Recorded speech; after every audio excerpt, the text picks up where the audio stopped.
ꯑꯗꯨꯃꯥꯏꯅ ꯁꯦꯠꯄꯗꯣ ꯑꯩꯗꯤ ꯌꯥꯝ ꯈꯨꯠꯇꯨ ꯆꯥꯗꯦꯕ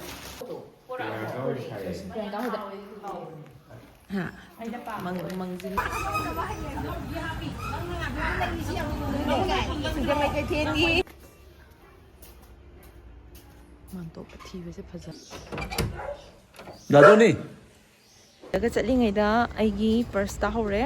ꯄꯔꯁꯇꯨꯗ ꯌꯥꯎꯕ ꯌꯥꯕ ꯄꯣꯠ ꯌꯥꯎꯈ꯭ꯔꯦ ꯑꯥꯏꯗꯤ ꯑꯔꯩꯕꯈꯩ ꯑꯗꯨꯅ ꯀꯛꯋꯥ ꯄꯨꯂꯤꯁ ꯁ꯭ꯇꯦꯁꯟꯗ ꯀꯝꯄ꯭ꯂꯦꯟ ꯇꯧꯕ ꯑꯃꯨꯛ ꯂꯥꯛꯆꯔꯦ ꯑꯩꯈꯣꯏꯗꯣ ꯂꯨꯍꯣꯡꯕ 6 days ꯉꯥꯏꯔꯦ ꯑꯗꯨꯅ ꯁ꯭ꯇꯦꯖ ꯈꯛꯇ ꯉꯥꯏꯔꯦ ꯑꯗꯨꯗꯨꯅ ꯑꯩꯈꯣꯏꯗꯣ ꯊꯕꯛ ꯇꯧꯒꯗꯕ ꯄꯦꯟꯗꯤꯡꯗ ꯂꯩꯕ ꯃꯌꯥꯝꯗꯣ ꯄꯨꯂꯞ ꯆꯠꯊꯣꯛꯎꯔꯅꯦꯕꯀꯣ ꯑꯗꯨꯗꯗꯤ ꯂꯩꯔꯦ ꯑꯦꯃꯤ ꯂꯩꯔꯦ ꯃꯃꯤ ꯂꯩꯔꯦ ꯑꯦꯃꯤ ꯁ꯭ꯀꯨꯜꯗ ꯊꯝꯃꯨꯔꯅꯤ ꯑꯗꯨꯒ ꯃꯊꯪ ꯆꯠꯂꯅꯤ ꯍꯧꯖꯤꯛ ꯑꯍꯥꯟꯕ ꯀꯥꯏ ꯆꯠꯇꯣꯏꯅꯣ ꯈꯪꯗꯦꯀꯣ ꯗꯗꯥꯒꯤ ꯄ꯭ꯂꯥꯟꯅꯦ ꯑꯗꯒꯤ ꯑꯩꯒꯤ ꯑꯦꯄꯣꯏꯟꯃꯦꯟ ꯑꯃꯁꯨ ꯂꯩ ꯑꯗꯨꯗꯨꯗꯤ ꯃꯤꯅꯤꯠ 5 ꯈꯛꯇꯪꯒꯤꯅꯦ ꯑꯗꯨꯃ ꯆꯪꯉꯝꯃꯅꯤ ꯑꯗꯩ ꯄꯣꯠ ꯆꯩ ꯈꯔ ꯑꯗꯩ ꯂꯥꯏꯒꯤ ꯄꯣꯠ ꯆꯩ ꯈꯔ ꯂꯩꯔꯛꯑꯅꯤ ꯑꯕꯣꯊꯦ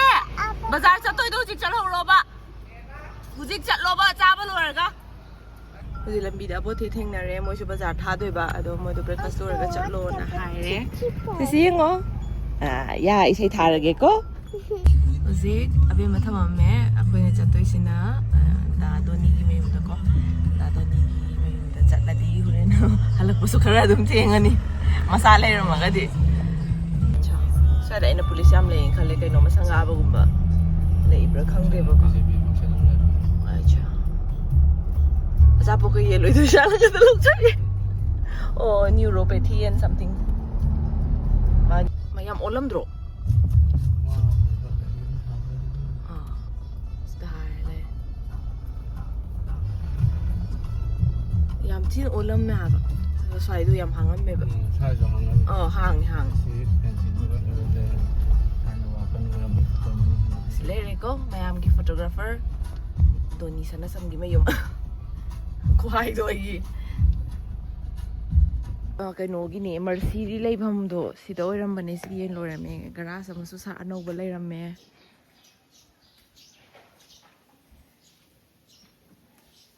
ꯄ꯭ꯔꯦꯁꯔ ꯀꯨꯀꯔ ꯀꯥꯝꯃꯦ ꯂꯩꯔꯝꯃꯅꯤ ꯗꯥꯗꯣꯅꯤꯒꯤ ꯕꯥꯇꯣꯟꯅꯤꯀꯣ ꯍꯧꯖꯤꯛ ꯃꯣꯏ ꯊꯣꯡꯀꯥꯟꯗ ꯑꯗꯨꯝ ꯏꯁꯜꯂꯛꯑꯅꯤ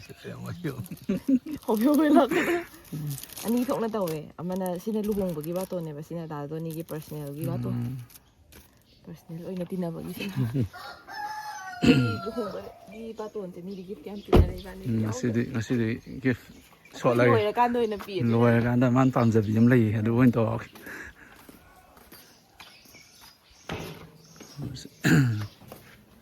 ꯄ꯭ꯔꯦꯁꯔ ꯀꯨꯀꯔ ꯀꯥꯝꯈꯤꯅꯦ ꯂꯩꯔꯝꯒꯅꯤ ꯀꯧ ꯗꯥꯗꯣꯅꯤ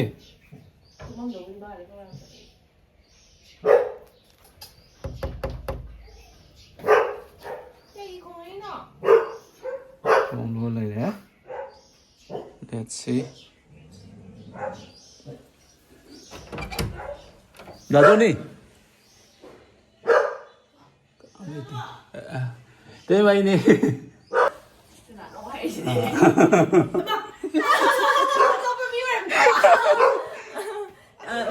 sina Dadoni ka team nga sina Dadoni gi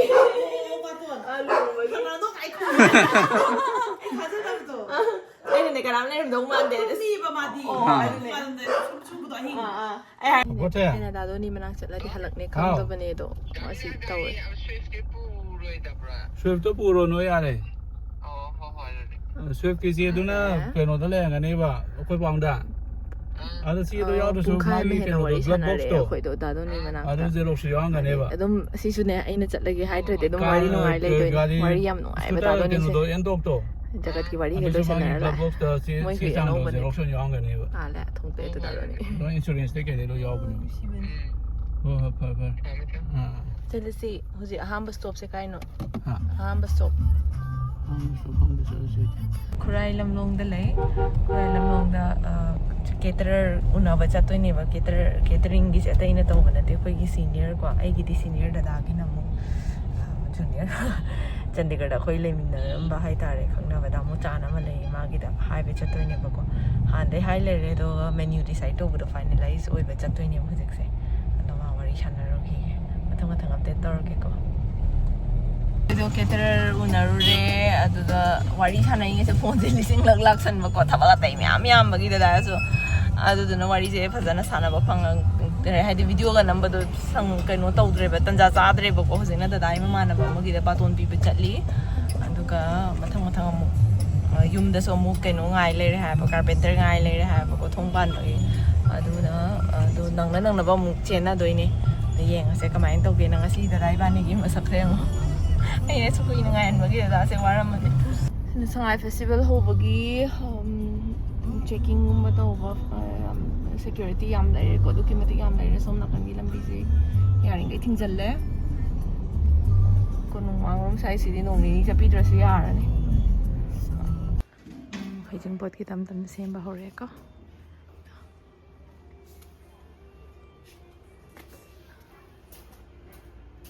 ꯃꯥꯟꯇꯣꯞꯄ ꯊꯤꯕꯁꯦ ꯐꯖꯍꯟꯈꯤꯗꯧꯔꯕꯅꯤ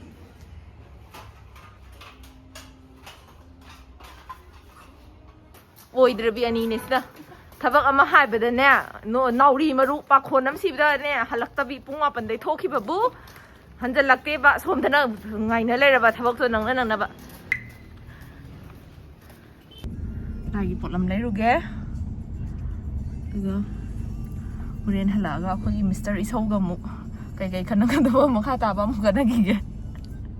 ꯀꯩꯊꯦꯜꯗ ꯈꯥꯎꯖꯥꯎ ꯄꯨꯔꯒ ꯂꯥꯛꯏꯕꯀꯣ ꯑꯃ ꯂꯩꯍꯧꯔꯦ ꯐꯖꯕꯤ ꯁꯥꯔꯒ ꯁꯤꯡꯖꯃꯩ ꯀꯩꯊꯦꯜꯗ ꯂꯨꯍꯣꯡꯕꯒꯤ shopping ꯂꯥꯛꯏꯅꯤꯀꯣ ꯃꯊꯪ ꯇꯧꯊꯔꯒꯦ ꯌꯦꯡꯉꯨꯀꯣ ꯁꯦꯟꯗꯣꯏ ꯈꯣꯝꯗꯣꯏꯔꯥ ꯁꯦꯟꯗꯣꯏ ꯈꯣꯝꯕꯤ ꯌꯥꯝ ꯃꯥꯜꯂꯦ ꯀꯌꯥ ꯑꯣꯏꯗꯣꯏꯅꯣ ꯀꯩꯅꯣ 150 ꯀꯩꯅꯣ ꯍꯥꯏꯔꯛꯑꯣ ꯐꯖꯅ ꯁꯤꯁꯦ ꯐꯖꯕ ꯑꯅꯥꯟꯕꯗꯣ 150ꯗꯣ ꯌꯥꯔꯣꯏ ꯍꯥꯏꯒꯦ ꯇꯧꯅꯦ ꯍꯧꯕ꯭ꯔꯥ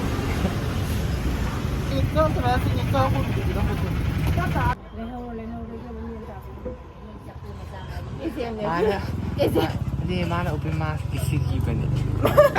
sinam sinam karamba yengo chibina amubaga yaudaba afaba haye jaka mana amubaga yaudaba macamari emitu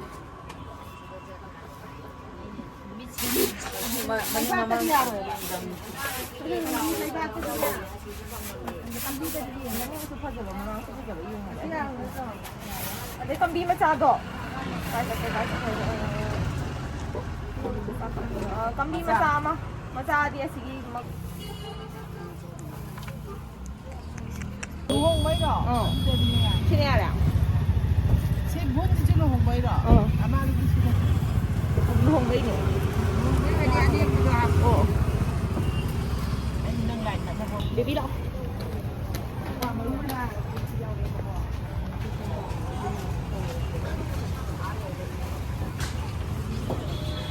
tapi tinggi kata banget sih nama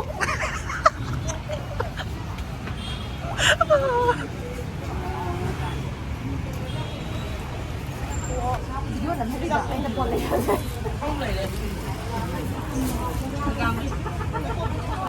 sedikit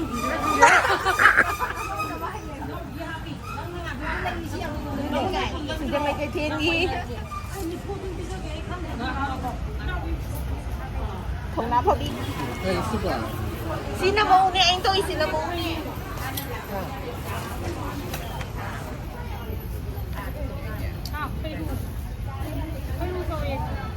khôi ru wax sang cái nụ gitu aku mesti kata habis ini explain ke tahu dong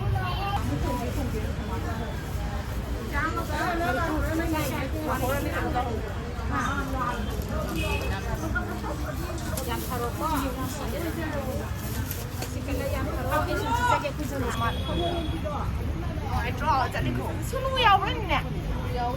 sunu lu patah di bawah tanah sudah sungai udah gede guys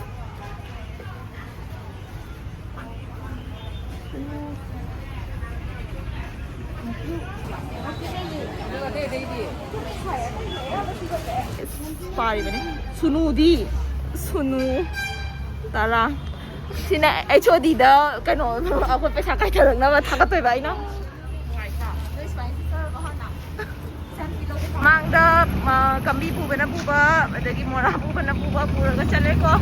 hai kombi ni amo ai ye mo lagi ka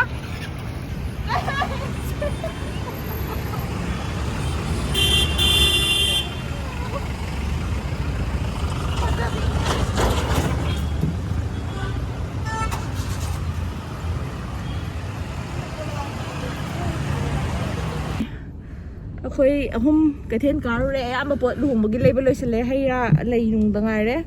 ꯑꯕꯣꯊꯦꯗ ꯑꯩꯅ ꯄꯨꯡ 4ꯗ ꯀꯨꯟꯗꯣ ꯂꯧꯔꯁꯨ ꯍꯥꯏꯅ ꯁꯤꯟꯅꯔꯦ ꯃꯥ ꯄꯨꯡ ꯀꯌꯥꯗꯒꯤ ꯍꯧꯒꯠꯂꯒ ꯀꯌꯥꯗ ꯆꯠꯇꯣꯏꯅꯣꯗꯤ ꯈꯪꯗꯦ ꯒꯥꯔꯤ ꯊꯧꯙꯔꯛꯏꯁꯦ ꯎꯕ꯭ꯔꯥ ꯑꯕꯣꯊꯦ ꯕꯦꯕꯤꯗ ꯑꯃꯨꯛꯇꯪ ꯆꯠꯂꯨꯔꯅꯤ ꯄꯣꯠ ꯆꯩ ꯑꯋꯥꯠꯄ ꯈꯔ ꯂꯩꯔꯛꯑꯅꯤ ꯑꯗꯨꯒ ꯑꯉꯥꯡ ꯁ꯭ꯀꯨꯜ ꯂꯧꯕ ꯅꯪꯅꯕ ꯑꯃꯨꯛ ꯍꯟꯗꯣꯏꯅꯦ ꯑꯗꯨꯒ ꯆꯠꯂꯤꯉꯩꯗ ꯑꯩꯒꯤ ꯄꯔꯁ ꯇꯥꯍꯧꯔꯦ ꯄꯔꯁꯇꯨꯗ ꯌꯥꯎꯕ ꯌꯥꯕ ꯄꯣꯠ ꯌꯥꯎꯈ꯭ꯔꯦ ꯑꯥꯏꯗꯤ ꯑꯔꯩꯕꯈꯩ ꯑꯗꯨꯅ ꯀꯛꯋꯥ ꯄꯨꯂꯤꯁ ꯁ꯭ꯇꯦꯁꯟꯗ ꯀꯝꯄ꯭ꯂꯦꯟ ꯇꯧꯕ ꯑꯃꯨꯛ ꯂꯥꯛꯆꯔꯦ ꯇꯦꯟꯁꯟ ꯂꯩꯕ ꯌꯥꯕ ꯂꯩꯔꯦ ꯇꯦꯟꯁꯟꯗꯣ ꯀꯣꯛꯎ ꯌꯥꯔꯔꯣꯏꯀꯣ ꯑꯩꯒꯤ ꯋꯥꯂꯦꯠ ꯇꯥꯍꯧꯔꯦ ꯋꯥꯂꯦꯠ ꯇꯥꯍꯧꯕꯗ ꯁꯅꯥꯁꯨ ꯌꯥꯎꯈ꯭ꯔꯦ ꯊꯤꯕ ꯌꯥꯕ ꯊꯤꯔꯦ ꯐꯪꯗ꯭ꯔꯦ ꯑꯗꯣ ꯄꯤꯔꯔꯣꯏ ꯈꯟꯅ ꯄꯤꯗ꯭ꯔꯕꯅꯤꯅꯀꯣ ꯁꯤꯗ ꯑꯕꯦꯝꯃꯁꯦ ꯀꯞꯄ ꯊꯦꯝꯃꯦ ꯃꯄꯥꯅ ꯌꯥꯏ ꯀꯩꯁꯨ ꯀꯥꯏꯗꯦ ꯂꯥꯛꯏꯇꯨ ꯀꯦꯊꯔꯒ ꯀꯅꯥꯅꯣ ꯀꯦꯗꯤ ꯗꯨꯀꯥꯟ ꯅꯍꯥꯟꯈꯩ ꯄꯠꯅ ꯑꯗꯨꯝ ꯎꯃꯤꯟꯅꯕꯗꯨꯗ ꯉꯁꯤ ꯈꯤꯇꯪ ꯀꯦꯅ ꯊꯣꯛꯂꯛꯄꯁꯤꯗ ꯁꯝꯕꯧ ꯍꯥꯜꯂꯛꯇꯦ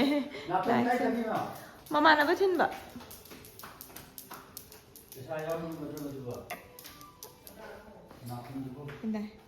ꯀꯅꯥꯅꯣ ꯑꯕꯣꯊꯦ ꯑꯕꯣꯊꯦ ꯑꯝꯇ ꯀꯧ ꯗꯗꯥ ꯑꯝꯇ ꯋꯦꯜꯀꯝ ꯇꯧꯔꯣ ꯗꯗꯥ ꯋꯦꯜꯀꯝ ꯇꯧꯔꯣ ꯃꯃꯥ ꯅꯪ ꯁꯦꯟꯗꯜ ꯆꯣꯡꯗ꯭ꯔꯤꯗꯣ ꯀꯩꯒꯤꯅꯣ ꯍꯦꯔꯗꯣ ꯇꯨꯄꯤ ꯎꯞꯄꯝꯕꯒꯤ ꯏꯪꯕ ꯖꯤꯟꯖꯤꯟꯁꯨ ꯏꯪꯕꯅꯤꯅ ꯌꯥꯔꯦ ꯃꯥ ꯑꯆꯥꯄꯣꯠ ꯄꯩꯔꯦ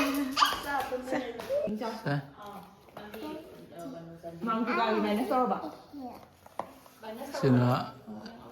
ꯁꯅꯥꯒꯤ discussion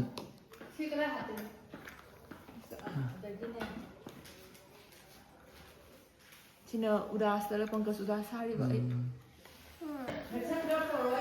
Sina Luhongbagi LAI sakne. Itu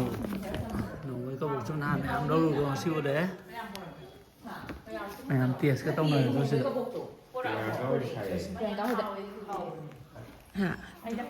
Mangzin kapo. Ada azamba sina mi pamna ni na ne. Aina thungge tahu udah pam dah. Yam ajar. Sikina di ko na nunggu halak tinggi Desember Desember 15 ada. Namo Namin ni. Ising tinggi. Yang pai. Ay no.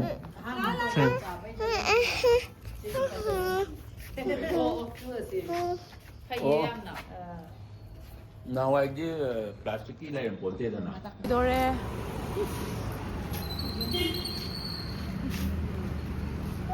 Dadaw mo ba ito po? Joy ka to ro. Masi. Bag ta ho bagi. Huji asai de dukan ma hangbre yong hang adi phi rok salu ge tong. Dada ne abo thene ne gari thousand moi ne chanbi ne abe mane pulap chatu ba. Ai ngai trasu hai jing wagi box san ma ho ga do. Ai tabadi no ai tabada lo ra bane. Adu mai shape do ai bi yam khud chu cha de ba.